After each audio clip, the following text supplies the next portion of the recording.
ಮಾತೆ ಮರಿಯಳ ಭಕ್ತಾದಿಗಳೇ, ಇಂದು ನಾವು ಧ್ಯಾನಿಸುವ ವಿಚಾರ, ಮಾತೆ ಮರಿಯಮ್ಮ ನಮ್ಮ ಪರವಾಗಿ ಇರುವಾಗ ಸಾವಿಗೆ ನಾವೆಂದು ಅಂಜಬೇಕಾಗಿಲ್ಲ. ಅದೋಲ್ ಎಂಬ ಒಬ್ಬ ಮಹನೀಯ ತಮ್ಮ ಜೀವನವಿಡೀ ಪ್ರಾಮಾಣಿಕ ಬದ್ಧರಾಗಿ ದೇವಮಾತೆಯನ್ನ ಪ್ರಾರ್ಥಿಸುತ್ತಿದ್ದವರು. ಹಾಗಿದ್ದರೂ ಅವರ ಮರಣದ ಸಮಯದಲ್ಲಿ ಆತ್ಮವಿಶ್ವಾಸವನ್ನ ಕಳೆದುಕೊಂಡರು. ಅವರ ಮನಸ್ಸು ಚಂಚಲವಾಯಿತು. ದೇವರ ತೀರ್ಪು ಅತಿ ಭಯಂಕರ ಹಾಗೂ ಘೋರವೆಂದು ಕಲ್ಪಿಸಿಕೊಂಡು ಭಯಪಟ್ಟರು. ಮಾತೆ ಮರಿಯಮ್ಮನವರಿಗೆ ತಮ್ಮ ಭಕ್ತ ಆತಂಕದ ಸುಳಿಯಲ್ಲಿರುವುದನ್ನ ಕಂಡು ಮಾತೆ ಮರಿಯಮ್ಮ ಅವನಿಗೆ ಸಹಾಯ ಮಾಡಬೇಕೆಂದು ಮನಸ್ಸಾಯಿತು. ಕೂಡಲೇ ಮಾತೆ ಮರಿಯಮ್ಮ ಅವನಿಗೆ ದರ್ಶನ ಕೊಟ್ಟು, ನನ್ನ ಪ್ರಿಯ ಪುತ್ರ ಅದೋಲ್ಫನೇ, ನೀನು ನನ್ನ ಪ್ರಾಮಾಣಿಕ ಭಕ್ತನಾಗಿರುವಾಗ ಮರಣದ ಬಗ್ಗೆ ನೀನೇಕೆ ಭಯಪಡುತ್ತಿರುವೆ?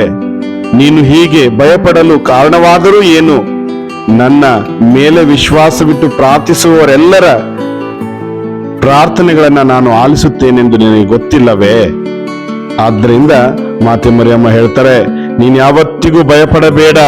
ಕಾರಣ ಪ್ರತಿನಿತ್ಯ ನೀನು ನನ್ನ ಮರಣದ ಸಮಯದಲ್ಲಿ ನಮಗಾಗಿ ಪ್ರಾರ್ಥಿಸ್ರಿ ಅಮ್ಮ ಎಂದು ಕೇಳಿಕೊಳ್ಳುತ್ತೆ. ಅದನ್ನ ನಾನು ಎಂದಿಗೂ ಮರೆಯುವುದಿಲ್ಲ ಎನ್ನುತ್ತಾ ಅವನಲ್ಲಿ ಧೈರ್ಯವನ್ನ ಅವರು ತುಂಬಿದರು.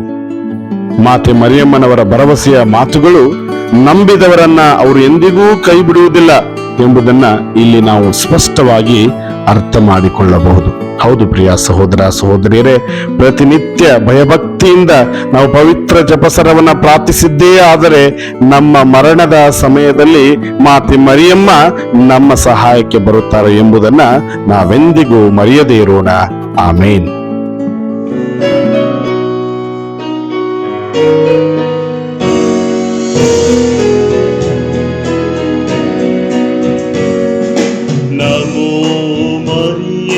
ಪ್ರಸಾದ ಪೂರ್ಣೆ ದೈವ ವಾಕ್ಯದ ದೇಗುಲವೇ, ಸ್ತ್ರೀಯರಲ್ಲಿ ನೀ ಧನ್ಯಳಮ್ಮ, ಧನ್ಯವು ನಿನ್ನ ಕರುಳ ಕುಡಿ, ಆ ಧನ್ಯದ ಫಲವೇ ಯೇಸು ಪ್ರಭು. ಓ ಸಂತ ಮರಿಯೇ,